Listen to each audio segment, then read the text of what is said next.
Yeah, so I had an interesting case study. It was what I would call remote diagnostics. Um, one of my former trainees had a 2002 Mercedes C200 Kompressor with a supercharger and oxygen sensor faults. So that is the image he sent me, showing the fault codes. So he needed some assistance with it. So I typically do this, especially for former trainees of mine and any other garage affiliates that I feel are ready enough to be helped remotely. So he sent me a picture of the fault codes from one of his scan tools. I had a look at it, and the customer complaint was the vehicle was showing a check engine light, and I'm not sure if it was misfiring. I forget that part, but I think it was mostly check engine light that concerned them. So I began. Actually, there are two codes. The P0130 and then the P0243. We began with the P0130, but for this video I'm going to begin with the P0243, which we tackled last after dealing with the P0130. So with this one, P0243 was easy. I directed him on a way to check the circuits on the supercharger wastegate solenoid, and that's when he saw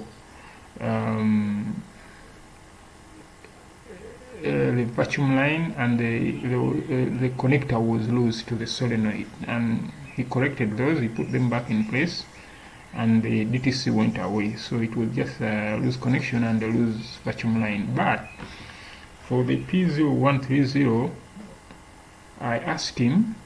By the time he called me, he had replaced the sensor 5 times. After that, he decided to call me. So I asked him to disconnect the sensor, turn the key to the on position so that the ECM would be switched on, and tell me what voltages he was seeing on each wire of the sensor, but on the harness or the ECM side. So afterwards, after we recorded what he had seen, I asked him to reconnect the sensor and tell me what voltages were now on those same wires, but without the engine running. Afterwards, we did the same test with the engine running, but with the sensor unplugged and the engine not running. If you look at the brown wire, it had 3.9 volts, and you see the wiring diagram in the next slide is supposed to be a ground. The computer passes a ground on that wire to control the oxygen sensor heater, and the blue wire had 0.42, which I'm sure was the bias voltage for the signal line. The 3.9 volts on the brown wire also turned out to be a bias voltage for the sensor heater control circuit. So as you can see from the wiring diagram, the brown wire, from experience, when I look at it, I just know that is the wire the computer uses to ground the heater, and therefore have the heater run. The red wire with the green stripes was running all the way to a fuse, so that told me that's the battery feed for the heater. And then the blue wire, which had 0.42 volts, is the sensor signal line. Now what happened is when he plugged the sensor back in, the 3.9 volts on the brown wire rose to 12 volts. And then when the engine ran, the voltage fell from 12 to 0. So now this told me the engine computer was making an attempt at grounding it.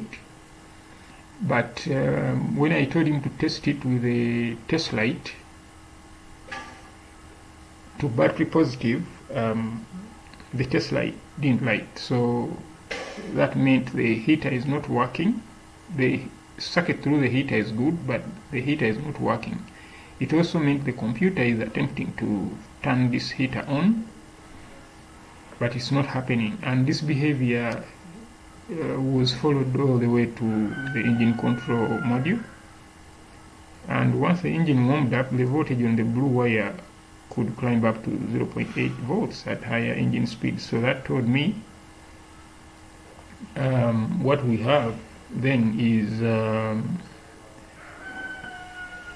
bad heater driver inside the engine control module. So that was my diagnosis on this. And if you want to reach out to us for any assistance or training, vehicle diagnostics training, please reach us on that contact by WhatsApp or calling or text message. Thank you very much.